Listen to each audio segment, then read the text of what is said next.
Vazou a escalação da seleção brasileira para o confronto das eliminatórias contra o Paraguai. Em sua última partida dessa data FIFA, Dorival prepara algumas mudanças em relação ao time que venceu o Equador na última sexta-feira. Nesse vídeo, você verá quais mudanças o Dorival pretende fazer na equipe e juntos nós vamos analisar cada uma delas.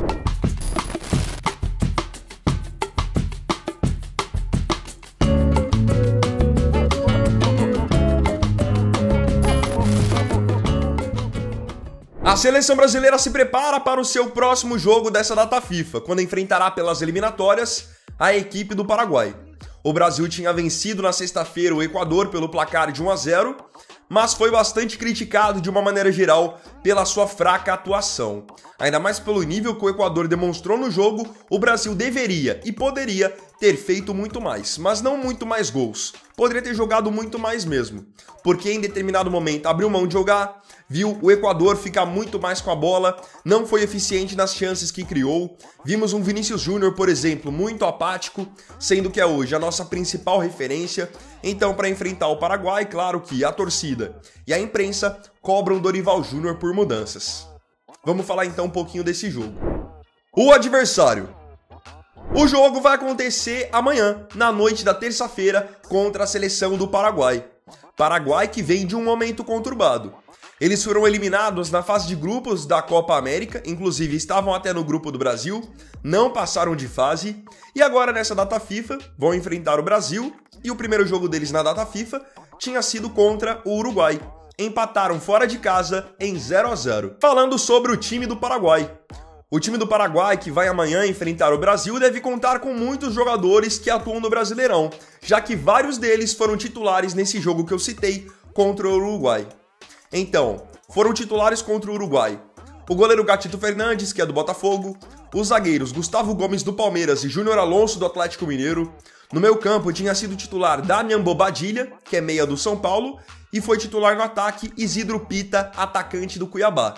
No meio campo ainda entrou durante o jogo Matias Villasanti, que é volante do Grêmio. Então, alguns desses nomes devem estar no time titular para enfrentar a seleção brasileira amanhã.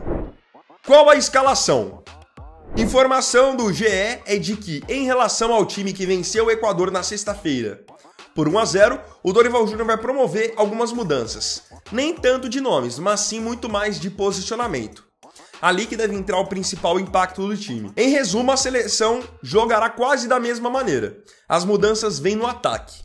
Então ele vai de novo com Alisson no gol, Danilo na direita e Guilherme Arana na esquerda, dupla de zaga com Marquinhos e Gabriel Magalhães. Mas lembrando que agora ele tem também o Fabrício Bruno do Flamengo à disposição, que foi convocado após o corte do Éder Militão. O meio-campo vai com André, Bruno Guimarães e Lucas Paquetá. E no ataque, aí sim devemos ter finalmente o trio de ataque do Real Madrid juntos pela primeira vez na equipe titular. Vini Júnior na ponta esquerda, Rodrigo na ponta direita e Endrick centralizado como centroavante. A pressão fez efeito. Como eu tinha dito para vocês, mesmo com a vitória sobre o Equador, o Brasil tinha sido detonado pela opinião pública. E um dos principais pedidos que eu vi na imprensa e dos torcedores era pela titularidade do Endrick. Até porque, ainda mais com o corte do Pedro, acabou que o único atacante camisa 9 mesmo que o Brasil tinha era o Endrick.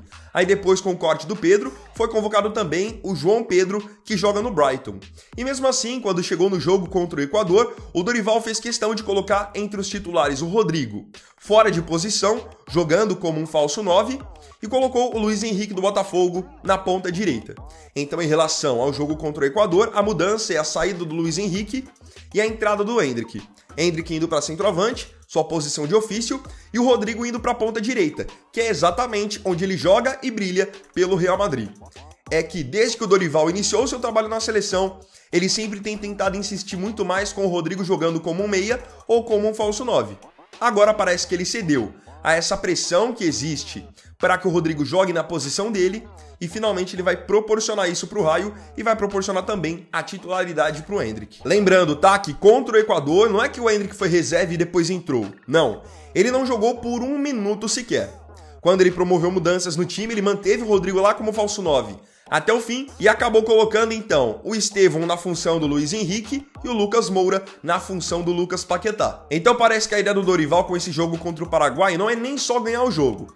Claro que ganhar é o principal, ainda mais que o Brasil não vem de um bom retrospecto nas eliminatórias. Mas além de ganhar, ele quer se utilizar de uma escalação mais segura e mais popular para tentar também reconquistar o apoio da torcida. Quem precisa aproveitar a chance? De uma maneira geral, tem vários nomes que a gente sempre vem discutindo aqui no canal, que são nomes que não só eu, mas muitos de vocês também não convocariam mais. Vou citar aqui alguns casos meus. O goleiro Alisson, o lateral direito Danilo, o zagueiro Marquinhos, que são jogadores que, na minha opinião, já encerraram seus ciclos na seleção brasileira e mesmo assim continuam a ser convocados. Então, no caso, não é nem que, na minha opinião, eles precisam provar alguma coisa, já que estão sendo escalados como titular. Não é isso, porque, de fato, esses jogadores dificilmente vão mudar a minha opinião nesse sentido. Mas tem alguns nomes que, claro, tendo agora a oportunidade entre os titulares, precisam mostrar serviço. O primeiro, na minha opinião, é o André. Fez um ótimo jogo, na minha opinião, contra o Equador, tanto em termos de marcação quanto de saída para o jogo. Foi muito bem, chegou até a colocar o Vinícius Júnior no primeiro tempo na cara do gol. E o André agora, ele tá numa fase de consolidação, na verdade, dentro da seleção. Então ele precisa jogar bem para poder manter essa sequência, continuar sendo convocado e até mesmo manter a sua titularidade. Então eu acho que amanhã é um jogo muito importante pro André. Outro jogador que também precisa se provar amanhã, na minha opinião, é o Rodrigo. E por quê? O Rodrigo, se vocês pegarem, ele é o artilheiro até da era Dorival. Só que o Rodrigo tem jogado como meia, como um falso 9, e por isso às vezes o seu futebol nem acaba sendo o esperado, que ele atua no Real Madrid. Agora com ele jogando na posição dele, claro que se espera que ele tenha também um rendimento superior. E claro, o que mais precisa mostrar serviço, tendo uma oportunidade como titular, é o Endrick. Por quê? O Endrick agora nessa era Dorival, ele tem 3 gols. Os 3 gols ele marcou entrando no decorrer dos jogos, que foram contra a Inglaterra, Espanha e México.